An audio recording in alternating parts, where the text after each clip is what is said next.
What's up, everybody? Chad here Yo. again.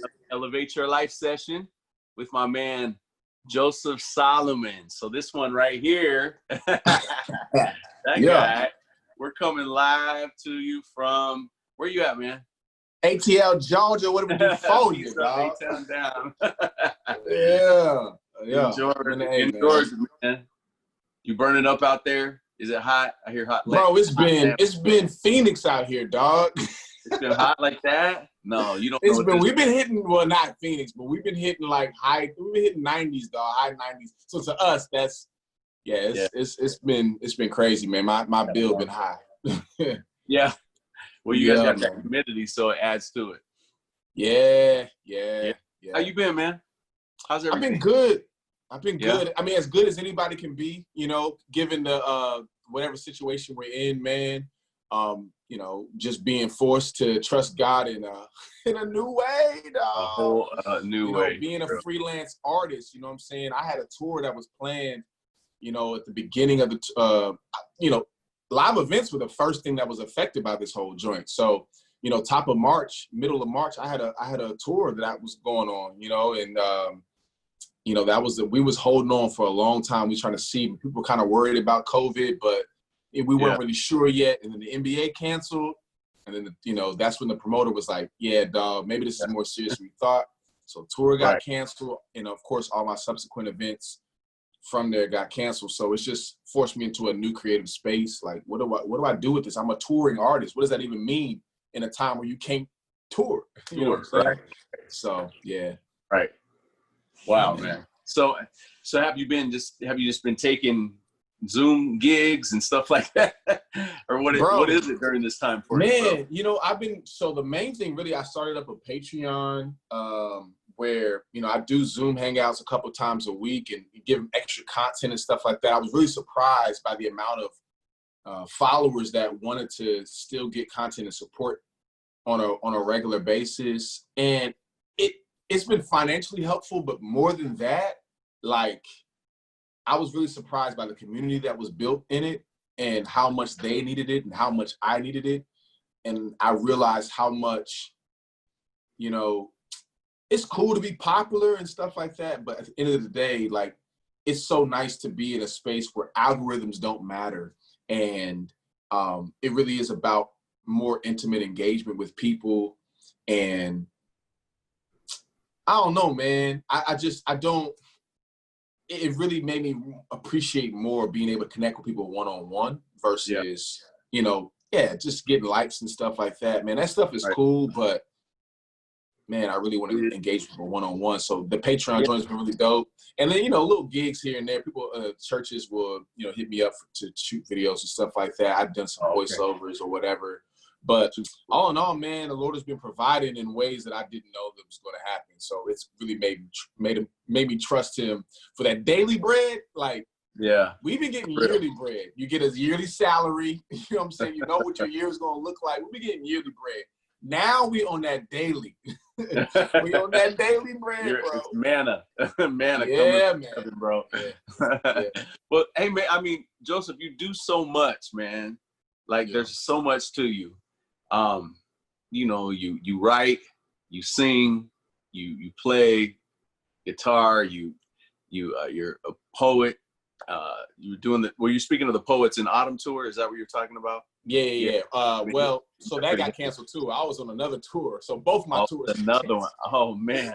Yeah, man. So I mean, we know so much, there's so many different angles to you, man. But what would you say, like, you'd like for young people to know about you that are on right now?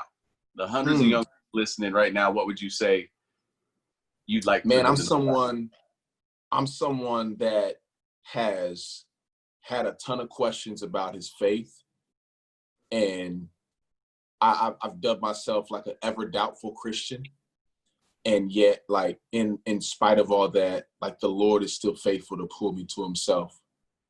I would even say against my will sometimes. Like, that has been, like, in times that I didn't want to be where I'm at. Like, I always find myself back at the feet of Jesus, man. Like, that is, if I kind of sum up, like, what my experience has been this, like, always having questions, not, just kind of this thorn in my side of questions and doubt or whatever, and yet God coming through on a regular basis, man. Like, that has been my experience. And to see a lot of people kind of resonate with that, like, man, no one's really been talking about that in the way that you talk about it. Like, so many people have questions about faith, man. We're in the 21st century. We're in 2020, man. A lot of stuff has happened that are really, right now, if you haven't questioned your faith up until now, you got reason to be like, yo, Is God really here? Is he really caring about me? Is he really gonna come through? Because stuff is wild, man. The protests, George Floyd, COVID, killer hornets, you know what I'm saying? Like, whatever, like, it feels real plaguey, Exodus, Revelation-y right now, dog. And or it can feel very distant. You can feel very distant, like, man, does God hear my prayers? Does God really care about my suffering, about the world suffering? Yeah. Does he really care about what's going on? Because stuff is getting really crazy right now, Sure. So, I'm someone that's been wrestling with that for a while, even before 2020. And even in all of that, like, man, God is just faithful to keep showing up and keep showing himself and keep tearing down misconceptions that I've had of him and reintroducing himself to me on a seasonal basis. Yeah. So that's... Well, how do you stay I appreciate you sharing that, man. How do you stay engaged with God, like, during that process? You know what I'm saying? You say keep pulling you back, but how are you staying even in close proximity for him to pull you back? Man, really, man, I actually did a podcast about this. I forget the full title I made of it, but something along the lines of rhythms, routines, rotation, regulation, and, sort of alliteration of the R's for point, to make a point. But the idea was that, we are, as creatives, whatever you find yourself to be a creative, especially for creatives, we oftentimes avoid routine stuff, and life can feel real routine right now because you don't have a lot of room for novelty. You can't travel, you can't meet a bunch of new people right now. You're probably on lockdown, and even if you're not locking down, your life is still pretty, basic right now. You know what I'm saying? Nobody really doing, ain't no concerts, ain't no live games, ain't no random stuff you can do this summer like you was doing last summer. You know what I'm saying? So your life can feel real boring, real normal, and so what I've learned is to find God in the normal, to find God in the routine, the regularity. We were made from dust, man. And so, like, even the dust needs regularity. When if you want to grow something from dirt, it needs the mechanical stuff to do the organic. And what I mean by that is you need to have seasons of rain, seasons of dryness, and so forth. And there needs to be a regular thing happening. Sunshine, night. There needs to be regular things happening so that good organic things grow out of that. And so for the creative, for me, and even particularly the Christian creative, as I'm trying to, I think sometimes we're looking for God to just come out of nowhere. We're not seeking him. We're not setting up regular patterns in our lives. Like, just, every day at this time, I'm going to do this. And every day at this time, I'm going to do that. Read, write, listen, pray, read, write, listen, pray, meditate. And that can get very, very boring. But if you don't have that, the novel stuff that you're looking for God to show up in, it rarely ever comes. Like, if you want organic fruit to grow, I think I'm rambling right now, but you can never make a fruit grow. You can never grow fruit yourself. You may think you're growing a garden, you don't grow it. What you're doing is setting up the conditions for that garden to grow. And so if you want organic things in your life to happen, it may seem dry or whatever, you still need to be, for someone to garden, they have to plant, they have to water, they have to look over it, maybe do some clippings and stuff like that. I've been buying a lot of plants lately. I've become a plant dad during pandemic. So this is just one of my mini plants over here in the back. And I've learned that even when you think something's not growing beneath the surface, you still need to do the very basic routine things over and over again. And then you'll find that when you do those, if you want God to speak to you, it's not like you can just ignore him and then nothing happens. I mean, I'm sorry, something happens out of nowhere, right? But rather it's like, I'm going to do this every single day, just the boring.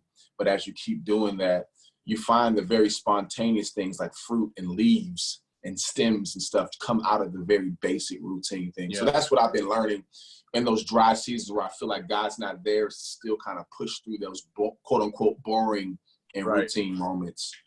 Yeah. Sticking to principles, right? Yeah. A lot of principles, man. I love it, bro. Talk to us a little bit about when did you get saved? How did all that kind of come about in your life? When did you say, when would you say you first knew God, right? Or, For me, it's been like these like epiphanies, like, and I think a lot of people can probably relate to that, right? So I grew up in the church. Pops was an elder in the church. My mom played the keys in the church band or whatever, and went to church every Sunday, every Wednesday, and just had a very normal, grew up in church life, And when I got to college is when I really started going through a lot of doubt, a lot of questions about things, not really sure what I believed, where I believed, what was really true.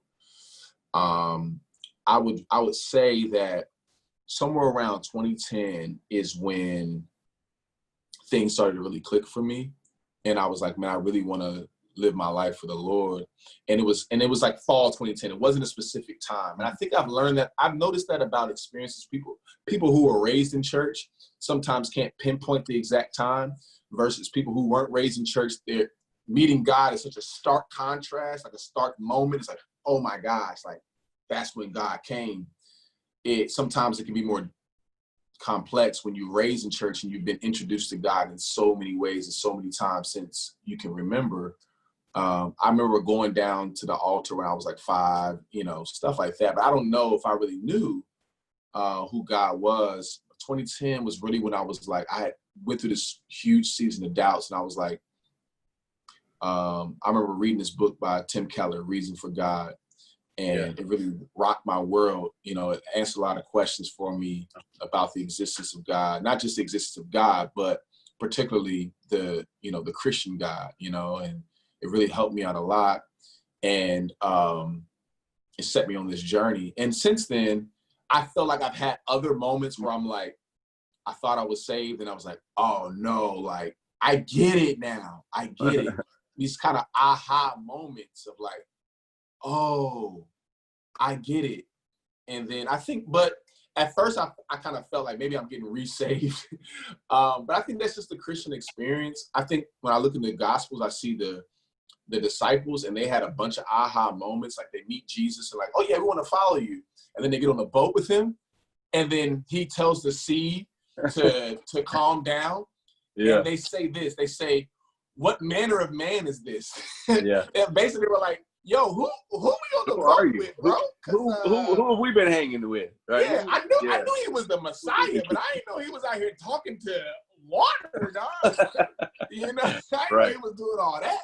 And then Jesus dies, and they're like, man, he was the Messiah, but he died, so maybe that's it. And then he resurrects, and they were like, he resurrected? What? Yeah. And so like, I kind of feel like I've had those same experiences of like, getting to know God in a deeper way, and like, yo, maybe I know God now. And then like, that was another moment of like, oh snap. So that's powerful. There's been a few of those since 2010. I feel like that's powerful, man. So in the middle of all this, man, like you kind of already referenced it a little bit, is these young people are dealing with so much, man. Like, so many opportunities, are within their grasp, but at the same time, a lot of obstacles, graduations canceled, seasons canceled, proms canceled, like letdown upon letdown upon letdown. When, what young person watching right now actually envisioned their, like, good grief, especially if they're seniors last year, like their senior year being like this, Yeah. So a lot of disappointments. I couldn't imagine. I know, right? So many disappointments. And so, that's one of the reasons why we're doing the camp this year, man, is like, we have to, show these young people we care, and and which we do, we care about you guys and we believe in you. And so I thought it'd be dope, man, to have you come on and just talk about, because they have so much downtime. And I think there's two things that can come out of this downtime, positive, a couple things that I think they can be working on downtime is getting to know God and themselves, right? Yeah. But also, kind of positioning themselves for their future, so it's not just wasted time.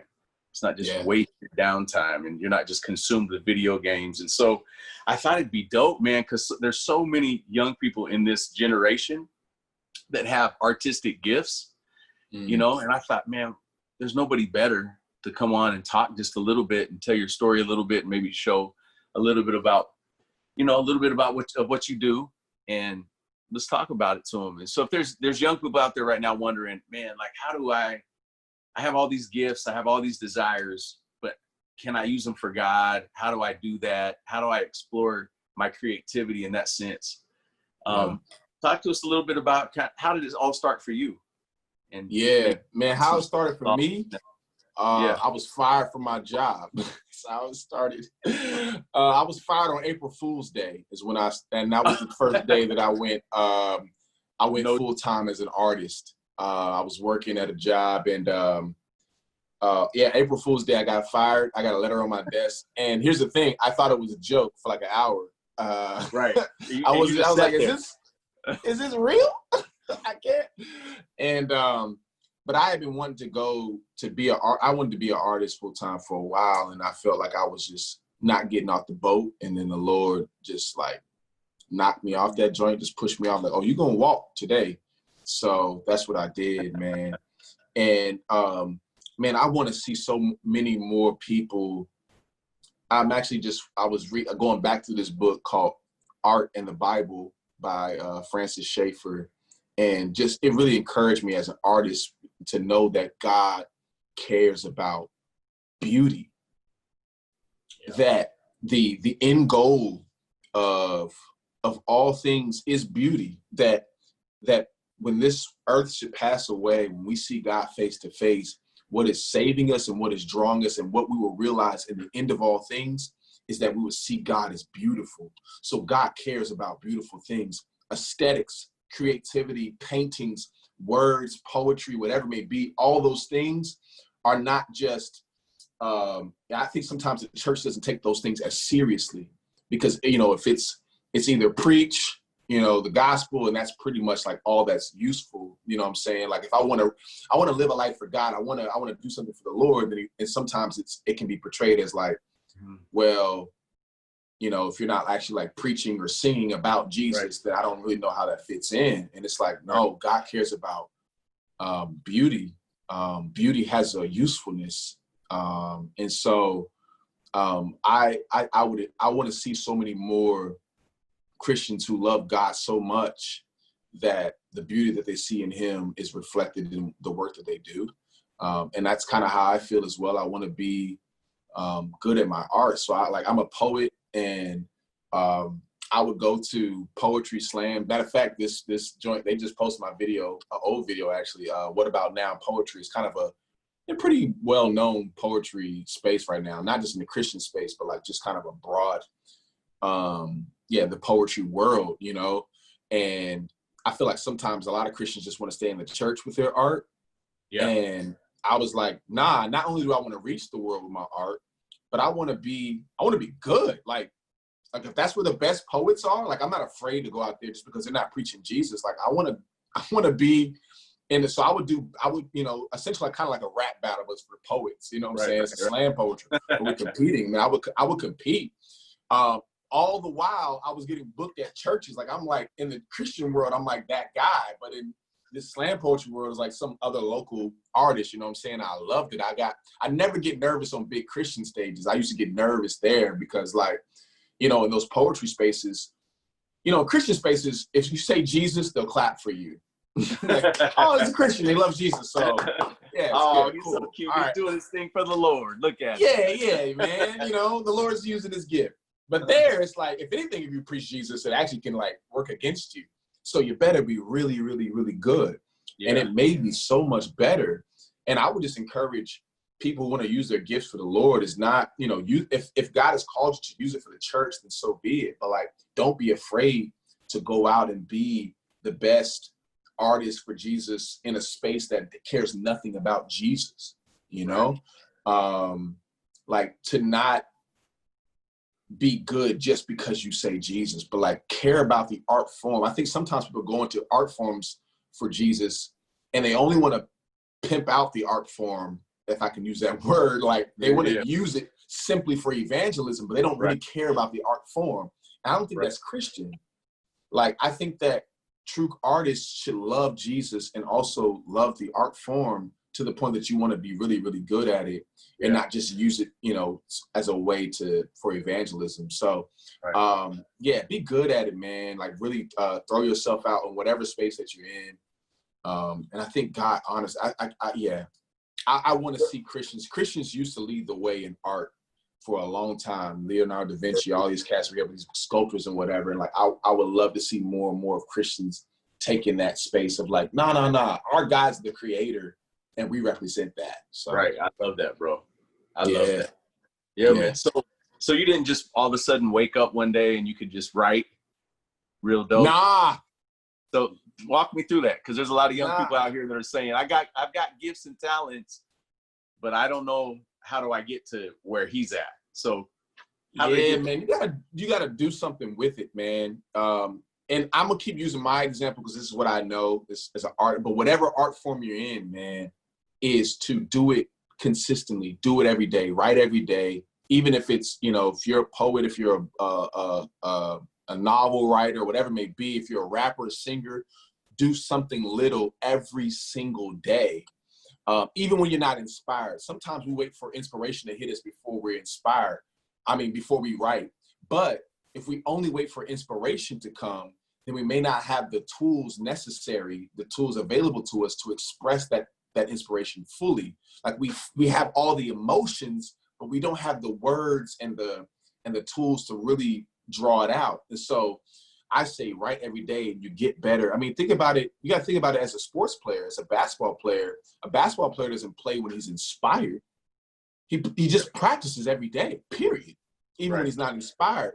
And then it builds up to these big inspirational moments where we see on the big stage, you know, Steph Curry, LeBron James, or whoever it may be, even MJ. That was a big doc that came out at the beginning of the pandemic.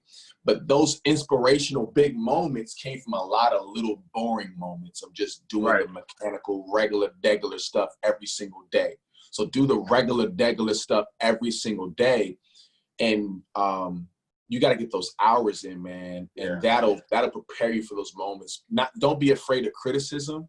To find people who really care about your art to the point that they'll tell you the truth. I feel like some people, you know, they only want to hear, you know, the applause of their art. But when someone says something critical of it, they get hurt. They treat it like their little baby. Like, don't call my baby ugly, you know, because you feel like you care about it in a way that's not healthy as an artist. You should be able to open up to criticism. I'm open to criticism. My friends will tell me when a line is whack, you know, and it hurts at first, but then eventually you see the heart behind it. Like, oh, they actually care about my art. So don't get so attached to your art in a way that people can't speak positively and critically into it. Because once people cannot critique your stuff, you're done improving. You're done. Yeah. Wow. So I'm sure you've had a lot of time here lately, huh, to write and to just kind of reflect on a lot of things. Yeah. You've been beasting out stuff here lately? Yeah, I've been writing a bunch of little stuff, man, just like journaling and stuff like that. And bro, I have you wanted me when we share poems, which I feel like that's what you're suggesting. Yeah, man, give us something. Give us some. Show us something. Yeah, man. You know what? Let me working on. Let me see if I can pull up a little something on a computer, you know, I'm typing back, you know what I'm saying? It was called Can These Dry Bones Live? And it's kind of a nice. Yeah. I saw you make a post about this, right? Yeah, I kind of did. Did. So this is sort of like when I write poems, oftentimes I find inspiration in writing really good IG captions, and I might write a poem like later about it. So that kind of like This was a poem that I've only performed like one time, but I love it because it's so personal to me that I don't really perform it a lot. But yeah. So anyways, can these dry bones live? Can these dry bones live?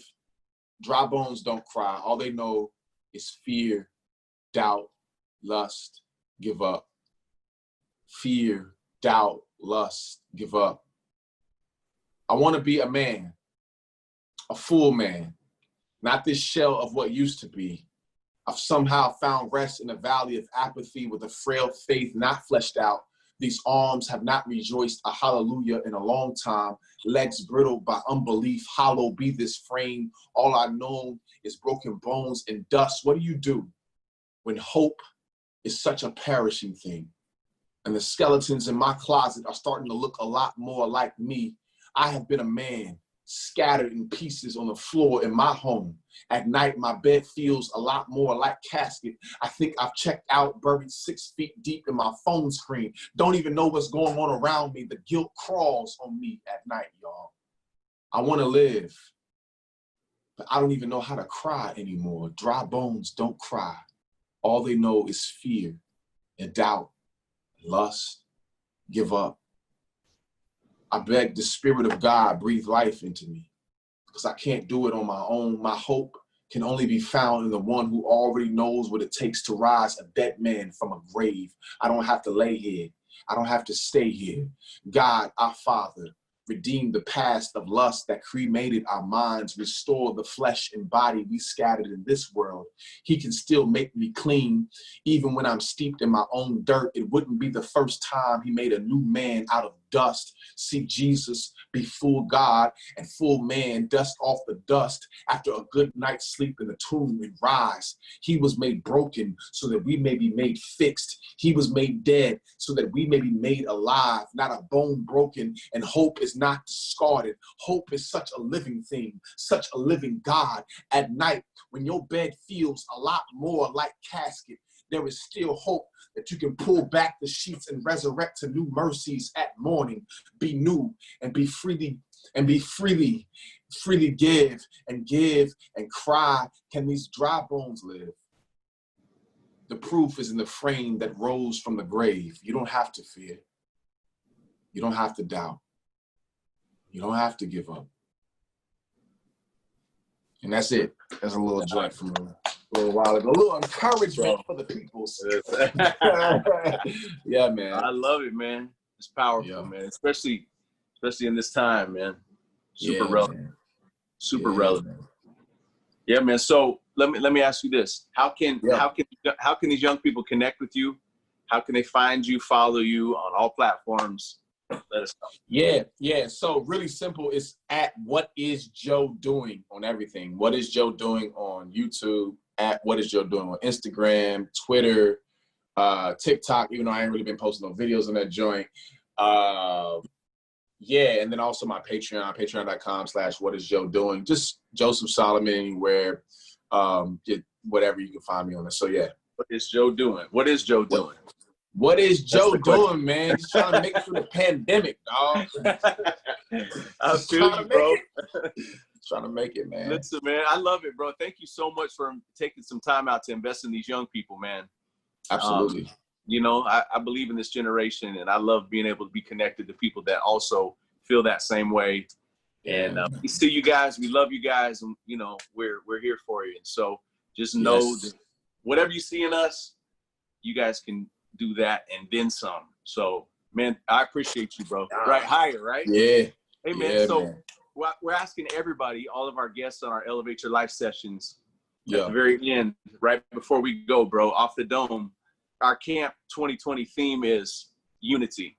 So let me ask you this, man, off the dome, what is unity to you? Whoo!